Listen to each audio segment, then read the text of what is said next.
Halo semuanya, selamat datang di channel yang tidak layak untuk dihina ini. Sebelum kita mulai, atur posisi santainya, seruput kopinya, dan mari kita berkhayal.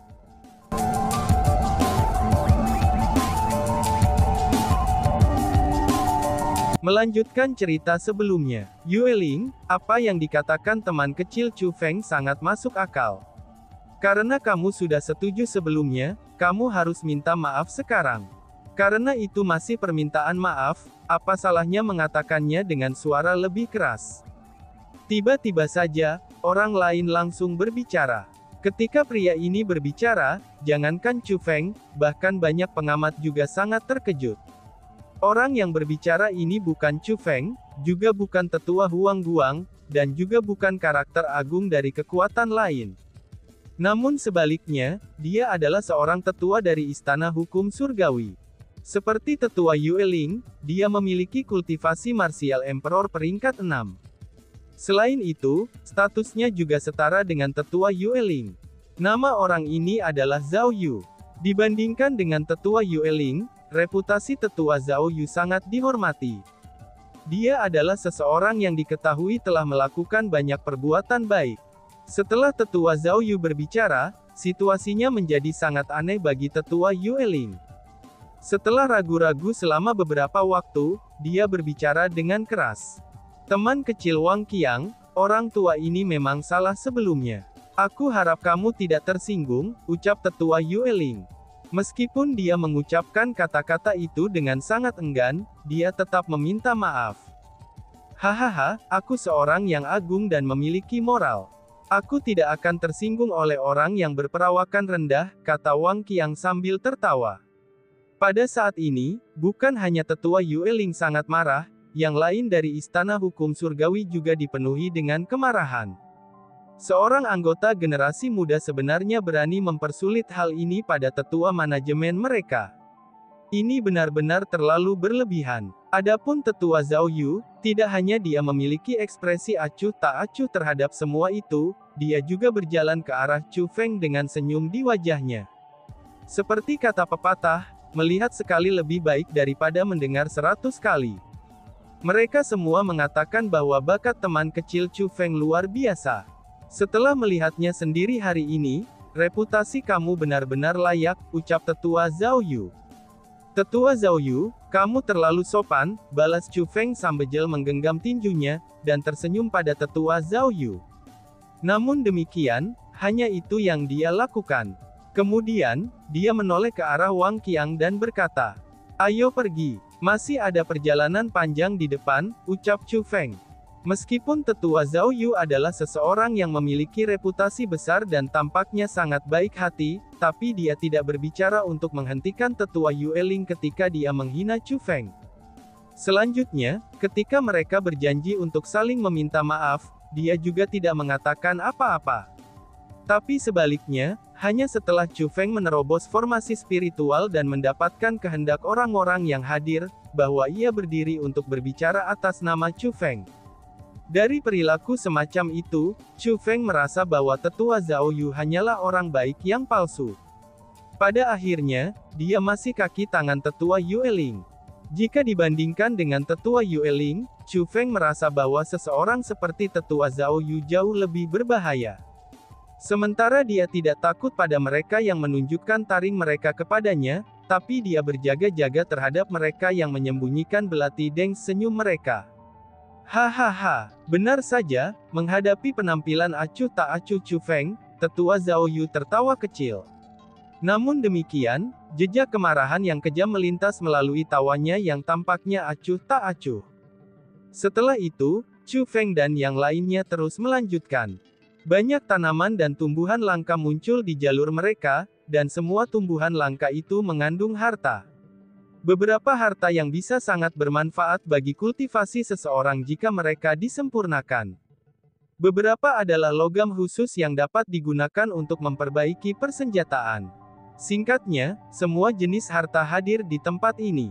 Mereka benar-benar melampaui imajinasi penonton, dan merusak pemahaman mereka tentang tanaman. Namun tanpa terkecuali, tak satu pun dari tanaman langka itu dapat dengan mudah diperoleh. Mereka sangat kuat. Bahkan untuk Chu Feng, itu adalah pertama kalinya dia melihat tanaman langka yang kuat. Selain itu, setiap kali tanaman dan tumbuhan langka itu ditemukan, akan selalu ada orang yang akan bergegas ke arah mereka untuk berebut. Namun sayangnya, tidak satu pun dari mereka yang mudah diperoleh. Untuk mendapatkannya, seseorang harus melewati semua jenis kesulitan.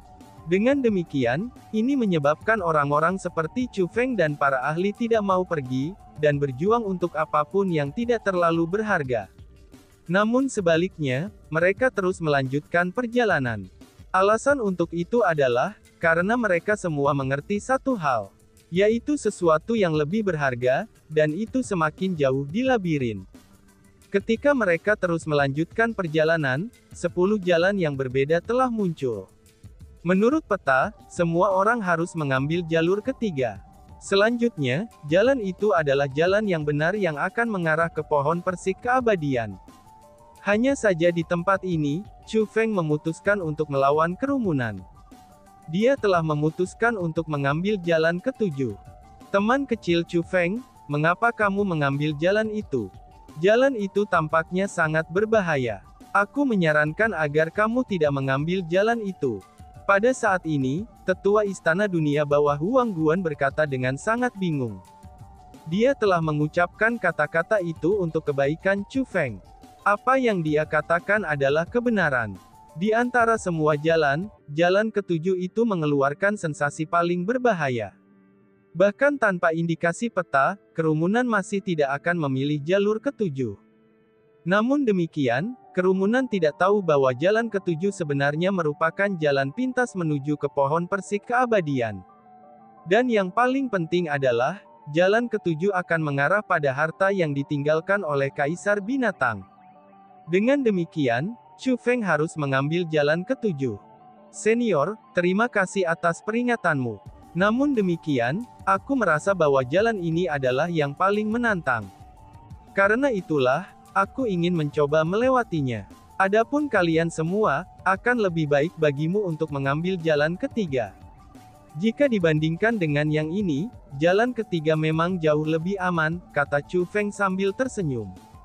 Mendengar itu, kerumunan bahkan lebih bingung dengan kata-kata Chu Feng. Karena dia tahu bahwa jalan ketiga aman, mengapa dia bersikeras mengambil jalan ketujuh daripada jalan ketiga. Namun pada saat yang sama, ada orang-orang yang cerdik dan berhati-hati yang mengungkapkan ekspresi berbeda dalam tatapan mereka. Hehehe, teman kecil Chu Feng, meskipun kami memperoleh peta itu dengan sangat mudah, tapi apa yang dicatat di sana adalah benar. Dalam perjalanan ke sini, kamu seharusnya melihat bahwa kita telah berhasil menghindari banyak formasi pembantaian. Begitu banyak orang semua kultivasi yang berbeda yang telah masuk. Namun sayangnya, tidak ada satu orang pun yang mati. Jika ini adalah masa lalu, sesuatu seperti ini tidak akan mungkin terjadi. Dengan demikian, ini berarti bahwa peta yang disebarkan pasti dapat diandalkan. Pada saat seperti itu, aku sarankan kamu tidak menganggap diri kamu pintar dan berjalan sesuai peta, Tetua Yue Ling berkata. Kata-katanya ini dipenuhi dengan ejekan terhadap Chu Feng. Aku punya pilihan sendiri, sedangkan kamu punya pilihan sendiri. Adapun pilihan aku tidak perlu kamu mengkhawatir tentang hal itu. Chu Feng menjawab dengan belak-belakan. Kamu benar-benar tidak dapat membedakan yang baik dari yang buruk, Tetua Yue Ling berbicara dengan suara dingin. Setelah apa yang terjadi sebelumnya, kesannya tentang Chu Feng semakin buruk. Setelah itu, beberapa orang memasuki jalan ketiga. Namun demikian, masih ada orang lain yang masih khawatir tentang Chu Feng, dan yang terus mendesaknya untuk mengambil jalan ketiga. Namun sayangnya, tidak ada dari mereka yang bisa membuat Chu Feng berubah pikiran. Tepat pada saat ini, Tetua Zhao Yu tiba-tiba berbicara dengan senyum di wajahnya. Teman kecil Chu Feng, aku tahu kamu sangat kuat. Namun tetap saja, kultivasi kamu itu terbatas. Meskipun teknik formasimu sangat kuat, tapi pria tua ini benar-benar tidak dapat merasa diyakinkan dengan dirimu yang mengambil jalan ketujuh itu. Untuk mencegah tanah suci bela diri kehilangan jenius muda, bagaimana kalau orang tua ini menemanimu melalui jalan ketujuh? ucap tetua Zhao Yu. Mendengar kata-kata itu, Chu Feng mulai mengerutkan keningnya. Itu karena, kesannya tentang tetua Zhao Yu sangat buruk. Dia tidak merasa bahwa tetua Zhao Yu berencana untuk membantunya. Selanjutnya, dia akan mengambil jalan ketujuh demi harta. Jika tetua Zhao Yu ini mengikutinya, maka itu hanya akan merugikannya. Namun jika Chu Feng menolaknya pada saat seperti itu, dia pasti tidak akan bisa menghentikannya. Alasan untuk itu adalah, karena Chu Feng yakin bahwa Zhao Yu ingin mengikutinya karena dia telah menyadari sesuatu. Benar saja, pria itu adalah rubah tua yang licik. Sebenarnya, Zhao Yu bukan satu-satunya rubah tua yang licik. Chu Feng bisa melihat bahwa, selain para ahli dari 3 istana, ada juga banyak monster tua yang tersembunyi di antara kerumunan. Monster-monster tua itu tidak langsung memasuki jalan ketiga. Kemungkinannya, orang-orang itu juga skeptis dengan Chu Feng yang telah mengetahui sesuatu.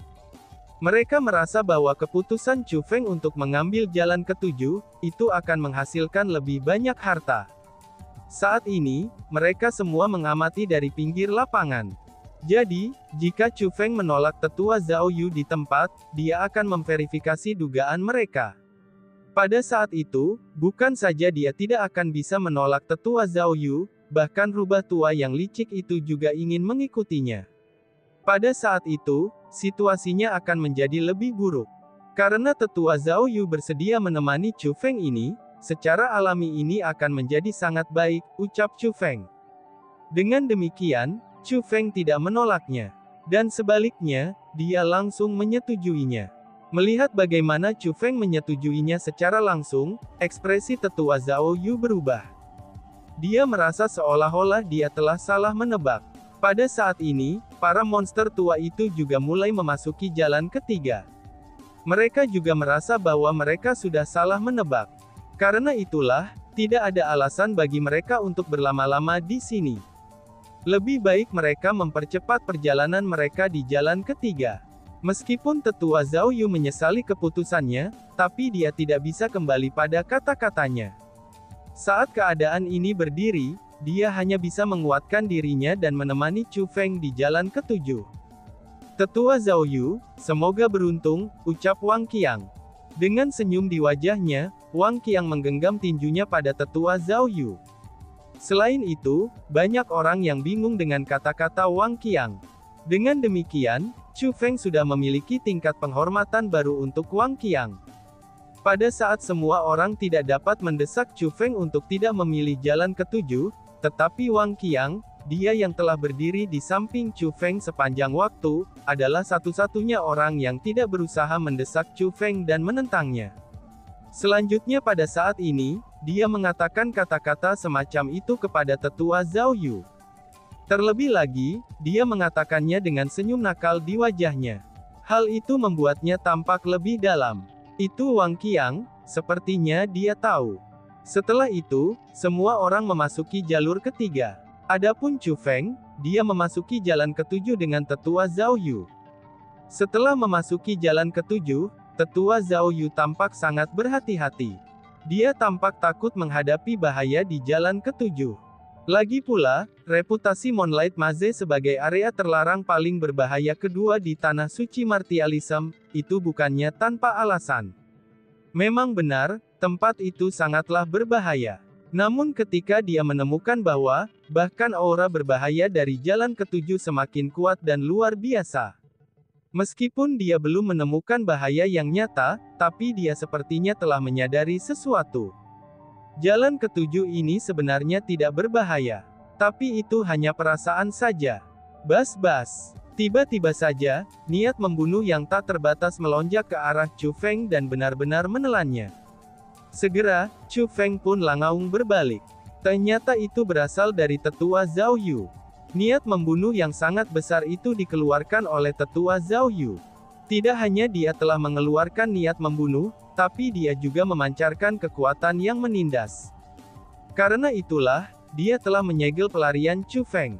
Kamu akhirnya mengungkapkan penampilan sejati kamu, ucap Chu Feng yang sudah mengantisipasi hal seperti itu akan terjadi. Dengan demikian, dia terlihat sangat tenang, dan bahkan memiliki senyum di wajahnya. Chu Feng, tampaknya kamu telah berhasil menebak niat aku. Kamu benar-benar cukup pintar. Namun sayangnya, bukan saja kamu pintar, tapi kamu juga sangat sombong. Meskipun kamu tahu alasan mengapa aku mengikuti kamu, kamu masih berani melakukan perjalanan bersama aku. Kamu benar-benar berani. Apakah kamu tidak takut akan kematian? Tetua Zhao Yu berbicara dengan suara dingin. Pengabaian Chu Feng terhadapnya sebelumnya, itu telah membuatnya merasa sangat tidak senang. Karena saat ini tidak ada orang lain di sini, maka dia tidak akan lagi bertindak sopan terhadap Chu Feng. Tidak, ini bukan kesombongan. Namun sebaliknya, ini kepercayaan diri, kata Chu Feng sambil tersenyum. Sampah yang cukup baik. Katakan dengan tepat harta macam apa yang ada di sini. Jika kamu melakukannya, aku dapat mengampuni kamu, Tetua Zhao Yu berkata. Apakah kamu menganggap aku anak berusia 3 tahun? Apakah kamu pikir aku mudah ditipu? Chu Feng mencibir dan menolaknya. Kamu benar-benar orang yang tidak akan menangis sampai kamu melihat peti matimu sendiri, ucap Tetua Zhao Yu. Tiba-tiba saja, Tetua Zhao Yu melepaskan serangannya. Sebagai peringkat 6 Martial Emperor, ia segera menggunakan skill Martial Air Ten Tabo. Kekuatan serangannya benar-benar mengejutkan. Itu sudah jelas, bahwa dia berencana untuk membunuh Chu Feng. Kamu tidak memenuhi syarat untuk menyatakan diri sebagai peti mati, ucap Chu Feng. Adapun Chu Feng, dia tidak takut sedikit pun. Dia melepaskan Thunder Armor dan Thunder Wings-nya, dan auranya langsung meningkat dari peringkat 1 Kaisar Marsial ke peringkat 3 Kaisar Marsial. Setelah kultivasinya meningkat, Chu Feng langsung melepaskan tabu Air-10 tebasan firmamen. Segera, 9 garis miring ditembakkan secara berurutan. Bang bang bang. Air-10 Tabo Firmamen slash Chu Feng lebih kuat dari skill Martial Air-10 Tabo milik Zhao Yu. Selain itu, pemahaman Chu Feng tentang keterampilan bela diri, itu menyebabkan Air-10 Tabo Firmamen slash telah meningkat lebih jauh. Dalam konfrontasi dua keterampilan marsial tabu bumi ini, tidak hanya Chu Feng tidak dirugikan, dia bahkan memaksa Tetua Zhao Yu kembali berulang kali. Bocah, kamu benar-benar memiliki kekuatan pertempuran yang menantang surga yang mampu melampaui 5 tingkat kultivasi, seru Tetua Zhao Yu. Pada saat ini, Tetua Zhao Yu sangat terkejut. Alasan untuk itu adalah, karena apa yang ditampilkan Chu Feng benar-benar luar biasa. Kaisar Marsial biasa hanya memiliki kekuatan pertempuran menantang surga, yang mampu melampaui 3 tingkat kultivasi. Di Tanah Suci Bela Diri, saat ini hanya ada 2 orang yang memiliki kekuatan pertempuran yang menantang surga, yang mampu melampaui 4 tingkat kultivasi. Adapun mereka adalah Chu Feng dan Little Princess dari peri kuno. Namun pada saat ini, Chu Feng benar-benar mengungkapkan bahwa ia memiliki kekuatan tempur yang menantang surga, yang mampu melampaui 5 tingkat kultivasi. Ini benar-benar terlalu luar biasa. Setelah Chu Feng mengungkapkan kekuatannya yang luar biasa, bahkan Tetua Zhao Yu mengungkapkan ekspresi ketakutan di wajahnya yang sudah tua. Apakah kamu baru tahu, apakah aku percaya diri atau sombong sekarang? Tanya Chu Feng sambil tersenyum. Setelah konfrontasi sebelumnya, Chu Feng telah menemukan bahwa meskipun Tetua Zhao Yu ini juga peringkat 6 Kaisar Marsial seperti Immortal Yin Yang, tapi kekuatannya tidak sekuat Immortal Yin Yang. Awalnya, Chu Feng telah merencanakan untuk menggunakan panah kilin untuk membunuh Tetua Zhao Yu ini pada saat yang genting. Namun saat melihat itu sekarang, dia mungkin tidak perlu menggunakan panah kilin untuk mengalahkan orang ini. Bahkan jika itu masalahnya, kekuatan pertarunganmu yang sebenarnya hanya setara dengan Kaisar Marsial peringkat 5. Orang tua ini adalah Kaisar Marsial peringkat 6. Apa yang membuatmu berpikir bahwa kamu bisa melawan aku? Ucap Tetua Zhao Yu. Meskipun Tetua Zhao Yu mengucapkan kata-kata itu dengan arogan, tapi dia telah mengeluarkan persenjataan kekaisarannya yang tidak lengkap, dan mulai melepaskan berbagai serangan kekerasan ke Chu Feng dengan itu. Setelah konfrontasi melawan Chu Feng sebelumnya, dia tidak berani meremehkan Chu Feng lagi. Kalau begitu, cobalah, balas Chu Feng. Adapun Chu Feng, Tidak hanya dia mengambil persenjataan kekaisarannya yang tidak lengkap seperti pedang abadi surgawi, tapi dia juga melepaskan 4 keterampilan rahasia agung sekaligus. Mengaum, 4 keterampilan rahasia agung Chu Feng semuanya dilepaskan sepenuhnya. Menemani aura lurus yang luar biasa dari Heavenly Immortal Sword, Chu Feng menjadi benar-benar tak tertandingi. "Bocah, kamu," seru tetua Zhao Yu. Pada saat ini, tetua Zhao Yu terkejut sekali lagi. Dia tidak hanya terkejut dengan betapa terampilnya teknik pedang abadi surgawi Chu Feng. Tetapi yang lebih pentingnya lagi, setelah melihat 4 monster besar seperti Divine Beast, dia benar-benar dibuat sangat terkejut. Keempat Divine Beast itu benar-benar terlalu menakutkan. Keterampilan rahasia. Keempat Divine Beast itu semua adalah keterampilan rahasia. Tapi anehnya, mengapa keterampilan rahasia itu sekuat itu? Dan juga, mengapa penampilan mereka begitu akrab? Pikir tetua Zhao Yu. Pada saat tetua Zhao Yu dikejutkan oleh Chu Feng, serangan Chu Feng sudah tiba di depannya. Kedua orang ini sudah bertabrakan dengan persenjataan kekaisaran mereka yang tidak lengkap, dan sama-sama cocok dalam pertarungan. Mungkinkah itu adalah 4 binatang penjaga Kaisar King? Seru tetua Zhao Yu. Setelah serangkaian pukulan, tetua Zhao Yu tiba-tiba menyadari. Dia ingat penampilan legendaris dari 4 binatang penjaga Kaisar King. Penampilan mereka tampaknya sama dengan penampilan 4 keterampilan rahasia agung Chu Feng. "Kamu memiliki pengamatan yang cukup tajam," cibir Chu Feng, dan juga secara tidak langsung mengakuinya. "Kamu siapa sebenarnya? Mungkinkah itu, kamu adalah penerus Kaisar King?" tanya tetua Zhao Yu. Pada saat ini, suaranya menjadi sedikit serak. Itu sudah jelas, dia tidak dapat menerima kenyataan ini. Apa yang harus kamu khawatirkan saat ini, itu seharusnya bukanlah tentang ini. Rapi sebaliknya, kamu harus peduli tentang hidup kamu sendiri, kata Chu Feng sambil tersenyum. "Apa yang kamu katakan?" seru tetua Zhao Yu sambil mengungkapkan ekspresi bingung. Dia bingung dengan kata-kata Chu Feng. Tepat pada saat ini, aura Crimson tiba-tiba terpancar dari tubuh Chu Feng. Dia mengarahkan pedang abadi surgawinya ke arah tetua Zhao Yu. Dengan suara dingin, dia mengucapkan, "Penghancuran cakrawala yang dalam." Dan, boom! Setelah pemusnahan cakrawala yang mendalam dilepaskan, aura berbahaya segera menyelimuti tetua Zhao Yu. "Sialan!" seru tetua Zhao Yu yang menyadari bahwa situasinya menjadi buruk. Namun demikian, Chu Feng tidak memberinya kesempatan untuk melarikan diri. "Matilah!" teriak Chu Feng. Saat Chu Feng mengatakan kata itu, semua niat membunuh yang terkandung dalam aura Crimson langsung bergegas ke arah tetua Zhao Yu. Dan tiba-tiba saja bersambung. Sekian dan terima kasih banyak. Bye-bye.